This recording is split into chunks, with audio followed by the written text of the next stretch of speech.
Compromise of 1790.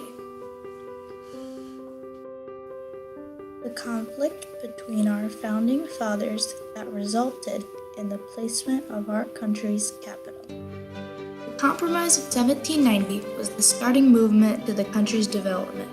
Through Alexander Hamilton's Assumption Deal, the federal government assumed states' debts from the Revolutionary War. The southern states refused this deal because the northern states needed the money more. This conflict resulted in the United States capital being placed in the South, forming the Compromise of 1790. Before the states officially became a country, they had a difficult time breaking away from Britain's power and control. America was fighting Great Britain, the most powerful military in the world at the time. The war was very expensive, and the states had to pay for it in tax dollars to help the war effort. They ended up in great debt. The southern states grew crops on their fertile land and used the money they had made to pay off their debts. The northern states didn't have a large money maker like the South did, so they stayed in debt. At least, they were in debt until Alexander Hamilton took a stand. To understand how the Compromise of 1790 came about, we need to understand the backgrounds of Alexander Hamilton and Thomas Jefferson. Hamilton and Jefferson had never worked together before. Jefferson had gone to France to get allies, while Hamilton had fought alongside George Washington in the Revolutionary War. Even though both had been very successful, they had very little in common. Hamilton had written the Federalist Papers, which were made to convince the American people to agree to the Constitution. Hamilton was the founder of the Federalist Party, one of the first political parties in our country. They believed in a strong central government.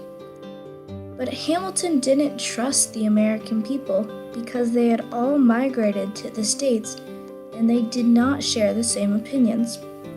Therefore, the country needed strong representation in their democracy.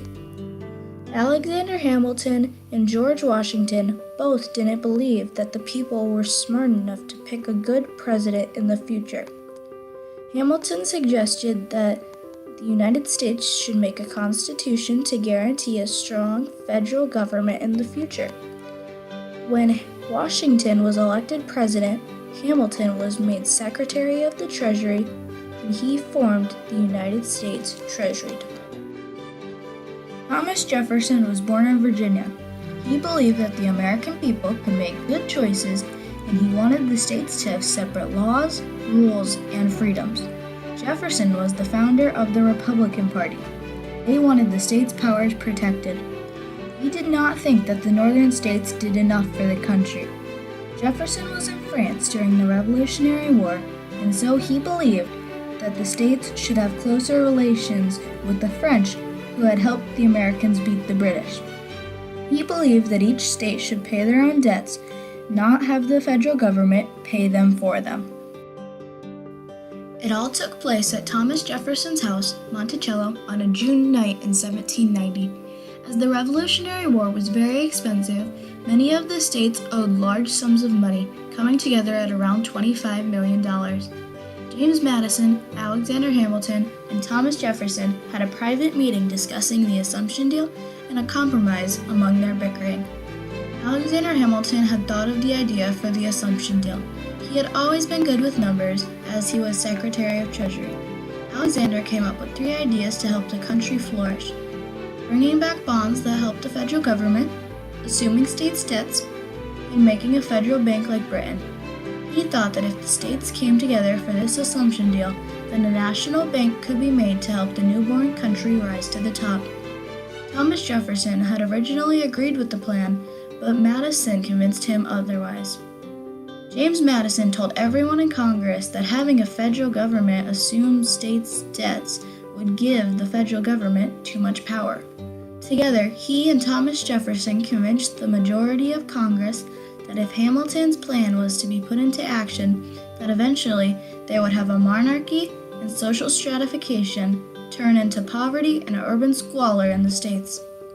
To spread the word of Hamilton's secret plan from Jefferson's point of view, he hired a writer named Philip Freneau to write an opposition newspaper called the National Gazette. He wrote that Alexander himself had called the Constitution a shilly-shally thing and that it should be replaced with something better. In the false article, Hamilton praised Britain's government system. As the colonies had originated out of Britain, they did not like strict rules and taxes. Although some people assume that Alexander Hamilton wrote something against Jefferson to help advertise the good aspects of his assumption deal, there is no proof that that is true. Jefferson wasn't very sneaky in hiding the fact that he had funded the National Gazette. Hamilton somehow came of the knowledge that Jefferson was behind this, and he wrote a letter to George Washington telling him how he felt. Quote, "I believe from all evidence I possess that the National Gazette, a newspaper, was instituted by Jefferson for political purposes, with its main purpose to oppose me and my department." Hamilton understood that he needed more support on his assumption deal, so he wrote a letter to the House of Representatives. Quote, "That immediate provision ought to be made for the present debt of the United States, and that the faith of government ought to be pledged to make provision at their next session for so much of the debt of the respective states as shall have been subscribed upon any of the terms expressed in the last resolution." Basically, this quote shows Alexander Hamilton's point of view on the struggle of the northern states' debts from the Revolutionary War. In this meeting, Thomas Jefferson and James Madison represented the southern states' point of views, while Hamilton represented the northern states' beliefs. The southern states had done a better job at paying off their debts than the northern states. They thought that the northern states were being favored over them, and they did not like the assumption deal for this reason. The northern states wanted the deal passed because they needed the money to pay off their debts. Congress was torn by Hamilton's plan, and they needed a compromise. In exchange for Madison and Jefferson's help getting more votes for the deal and their support on the assumption movement, Hamilton agreed to support having the capital of the United States on the Potomac River. Then Hamilton had enough votes to pass the assumption deal through Congress. The assumption deal of 1790 was the first of 3 deals that brought the northern states and the southern states together as one country, the United States of America.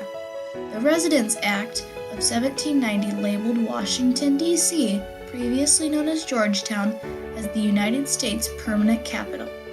The Funding Act of 1790 was passed in Congress to help Alexander Hamilton's vision become a reality by helping the debts of the states. Alexander Hamilton and Thomas Jefferson still did not get along well. When Jefferson ran for president against John Adams, Hamilton wrote newspaper articles against him under a pseudonym. When Jefferson ran for president again after Adams' term, Hamilton helped him win by turning Congress in his favor. By doing this, Jefferson was made president, and his opponent, Aaron Burr, was made vice president. The Compromise of 1790 began the process of piecing the country together after the Revolutionary War. It led to the Residence Act and the Funding Act, 2 proclamations that helped our government become stronger. Alexander Hamilton and Thomas Jefferson's bickering led to the development of the United States. The Compromise of 1790 didn't just help the northern states. It helped bring the United States together as one, a newborn country ready to thrive.